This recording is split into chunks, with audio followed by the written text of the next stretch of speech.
1999 मध्ये नेटोने सर्बियावर एक वेगळं शस्त्र वापरले. रक्त न सांडता जवळजवळ संपूर्ण देश अंधारात गेला. हे शस्त्र होते ग्रॅफाइट बॉम्ब, जे शत्रूला नष्ट करत नाही पण ठप्प करते. आज जेव्हा चीनने त्याचा नवा अवतार सादर केला, तेव्हा ते पुन्हा चर्चेत आले. ग्रॅफाइट बॉम्ब म्हणजे नॉन कायनॅटिक सॉफ्ट किल वेपन. याचा उद्देश शत्रूच्या वीज पुरवठा यंत्रणेला तात्पुरते ठप्प करणे असतो, कोणतीही जीवितहानी न करता. सर्वप्रथम अमेरिकेने 1991 मध्ये गल्फ वॉरमध्ये याचा वापर केला. 1999 मध्ये कोसोवो युद्धात नेटोने याचा वापर मोठ्या प्रमाणावर केला. यावेळी सर्बियाच्या 70% भागात ब्लॅकआउट दिसून आले. ग्रॅफाइट बॉम्बला aircraft missile, stealth fighter jet, land base व्हेकलद्वारे लॉन्च केले जाते. उंचीवर पोहोचल्यानंतर डिस्पेन्सरमधील मल्टिपल सिलेंड्रिकल बॉम्बलेट म्हणजे छोट्या बॉम्ब्स रिलीज होतात. प्रत्येक बॉम्बलेटमधून अल्ट्राफाईन ग्रॅफाइट फिलामेंट बाहेर पडतात. हे फिलामेंट्स हाय व्होल्टेज कंडक्टर्स व इन्सुलेटर्सवर पडून शॉर्ट सर्किट्स घडवून आणतात. इन्स्टंट सर्ज आणि इलेक्ट्रिक आर्कमुळे ट्रान्सफॉर्मर व सबस्टेशनचे प्रोटेक्टिव्ह रिले ट्रिप होतात व ग्रीड शटडाऊन होतो. चीनने नुकताच प्रसिद्ध केलेल्या ॲनिमेटेड व्हिडिओमधील ग्रॅफाइट बॉम्ब हा लँड बेस्ड व्हेकलवरून लॉन्च केला गेला होता. यामध्ये 490 किलोग्रॅमचा वॉरहेड असतो व त्याची रेंज 290 किलोमीटरपर्यंत असू शकते. या ग्रॅफाइट तंतूंचे गुणधर्म बघता यांचा कोअर हा पॉलीॲक्रिलोनायट्राइल पासून तयार केलेले कार्बन फायबर्स असतात. यावर iron oxide nano particles stealth coating असल्याने ते रडारांना सापडत नाही. यावर सोडियम पॉलीॲक्रिलेटचेही कोटिंग असते, जे तंतूंना हवेतील ओलावा शोषून घेऊन अधिक वीजवाहक बनवते. हे तंतू ट्रान्सफॉर्मरला चिकटतात.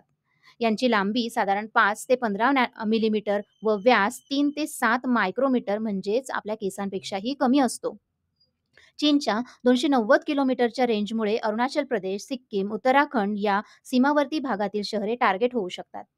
भारतातील 60% विजेचे खांब हे ओपन एअर असून ते ग्रॅफाइट बॉम्ब, ड्रोन्स व हाय पॉवर मायक्रोवेव्हज इत्यादींना संवेदनशील आहेत. यावर संरक्षण उपाययोजना म्हणून पुढील बाबी विचारात घेता येतील. ट्रान्सफॉर्मरला फॅराडे केज बसवून संरक्षण देणे.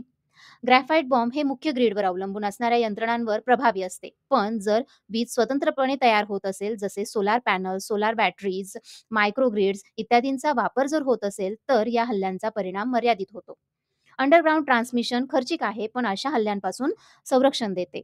डायरेक्ट एनर्जी वेपन्स जसे लेझर यांचा वापर करूनही ग्रॅफाइट बॉम्बला नष्ट करता येते. 20 ते 50 किलोवॅट क्षमता असलेले लेझर्स ग्रॅफाइट तंतूंना हवेतच डिटेक्ट करतात व नष्ट करतात.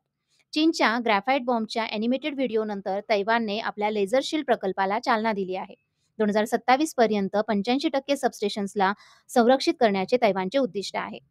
DRDOची आदित्य प्रणाली ही उच्च शक्ती लेझर सिस्टम आहे. याची 2023 मध्ये ड्रोन स्वॉर्म विरुद्ध यशस्वी चाचणी घेण्यात आलेली.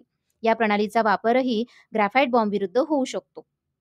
याचप्रमाणे DRDOने डायरेक्ट एनर्जी वेपन प्रणाली दुर्गा 2 ही विकसित केलेली आहे. या प्रणालीचा उद्देश drone, graphite bomb, high power microwaves इत्यादी हल्ल्यांपासून भारतीय पॉवर ग्रिड्सला संरक्षित करणे आहे. भविष्यात satellite based power grid monitoring system व सायबर अलर्ट सिस्टमचा वापरही आवश्यक ठरेल.